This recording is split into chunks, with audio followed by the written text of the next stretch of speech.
Welcome to the Startup Funding Espresso. I'm Hall T. Martin, where we talk about how to raise funding and invest in startups and the time it takes to drink an espresso. If you have a question about startup funding or investing, please go to the website, startupfundingespresso.com, and type in your question into the chat bot in the lower right corner to receive an answer. I hope you enjoy this episode.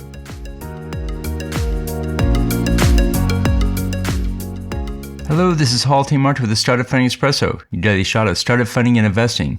The key to a successful fundraise is to follow up the investor to close.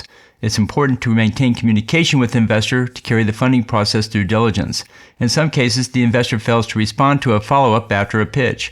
Here are some key steps to take when the investor fails to respond. After the pitch, ask the investor if you can keep them informed of your progress. Most will say yes, either to be polite or because they are curious as to how it will turn out. This gives the founder permission to follow up.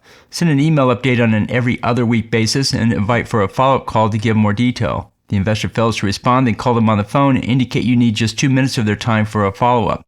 Given the shortness of the call, the investor will take it. Show progress around sales, team, product, and fundraise. Pick at least one news item to tell the investor to show the traction is growing. Avoid sounding desperate, as this is not a good look for a founder. Another technique is to ask for advice. This engages the investor into the startup and provides an opportunity for the investor to show their experience and knowledge. Consider these steps in how to follow up an investor that fails to respond. Thank you for joining us for the Startup Funding Espresso, where we help startups and investors connect for funding. Let's go start listening to today.